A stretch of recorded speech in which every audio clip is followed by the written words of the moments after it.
Akwụkwọ Jenesis isi nke 35.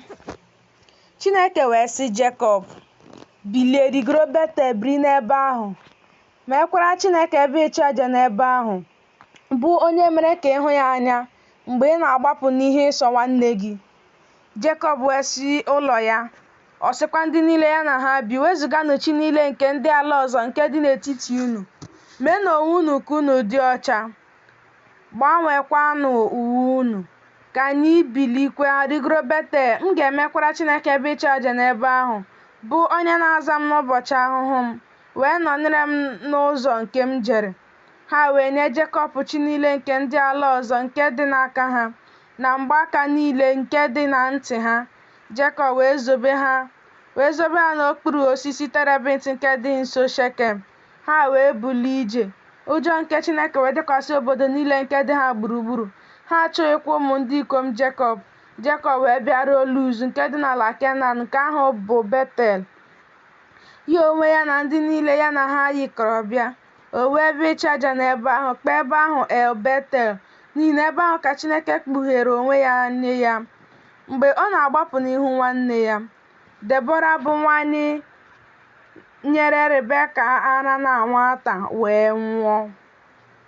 Elie ya n'okpuru Betel n'okpuru osisi ook, wee kpọọ aha ya Alon-Bakut. Chineke wee mee ka Jekọb hụ ya anya ọzọ mgbe o siri na Padan-Aram bịa, o gọzie ya. Chineke wee sị ya, aha gị bụ Jekọb, agaghị akpọ aha gị Jekọb ọzọ, kama Izrel ga-abụ aha gị. O wee kpọọ aha ya Izrel. Chineke wee sị ya, mụ onwe m bụ Chineke nke pụrụ ime ihe niile. Gị mụọ ọmụmụ, bakwa ụba. Mba na mkpokọta mba ga-adị site na gị. Ndị eze ga-esikwa n'ukwu gị pụta. Ala nke m nyere Abraham na Isak gị ka m ga-enye ya. Ọ bụkwa mkpụrụ gị ga-anọchi gị ka m ga-enye ala nke a. Chineke wee si n'ebe ahụ ọ nọ rigoo n'ebe ọ kpanyere ya ụka. Jekọb wee guzo ogidi ọtọ n'ebe ahụ ebe ọ kpanyere ya ụka, bụ ogidi nkume. Ọ wụsị aja ihe ọṅụṅụ n'elu ya, wụsakwa mmanụ n'elu ya. Jekọb wee kpọọ aha ebe ahụ ebe Chineke kpanyere ya ụka Betel. Ha wee si na Betel bulie ije, ma ụzọ fọdụrụ ịbịaru Efrat. Rachel wee na-amụ nwa. Ime na-emesikwa ya ike mgbe ọ na-amụ nwa. O ruo mgbe ime na-emesi ya ike, na nwaanyị nke na-ele ime sịrị ya, atụla egwu, n'ihi na nke a bụkwa nwa nwoke ị ga-enwe.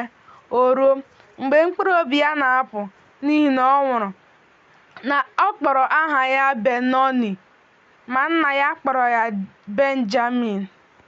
Rachel wee nwụọ, elie ya n'ụzọ Efrat, nke ahụ bụ Betlehem. Jekọb wee guzo ogidi ọtọ n'elu ili ya.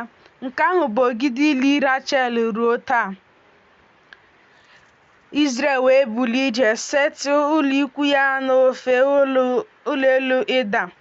O ruo mgbe Izrel biri n'ala ahụ, na Ruben jere dinanyere Bilha, bụ iko nwaanyị nna ya. Izrel wee nụ ya. Ma ụmụ ndị ikom Jekọb dị 12. Ụmụ ndị ikom Lia: Ruben bụ ọkpara Jekọb, na Simeon, na Livai, na Juda, na Isaka, na Zebulọn. Ụmụ ndị ikom Rechel: Josef na Benjamin. Ụmụ ndị ikom Bilha bụ nwanyị na-ejere Rechel ozi: Dan na Naftali. Ụmụ ndị ikom Zilpa bụ nwanyị na-ejere Lia ozi: Gad na Asha. Ndị a bụ ụmụ ndị ikom Jekọb, ndị a mụrụ nye ya na Padan-Aram. Jekọb wee bịakwute Isak bụ nna ya na Mamre bụ Kiriat Arba, nke ahụ bụ Hebrọn, ebe Abraham na Isak nọrọ dịka ọbịa. Ụbọchị Isak wee bụrụ ọgụ afọ 9. Isak wee kubie ume nwụọ, wee chịkọta ya na ụmụnna ya n'ala mmụọ. Ọ bụ agadi, ụbọchị ya jukwara ya afọ.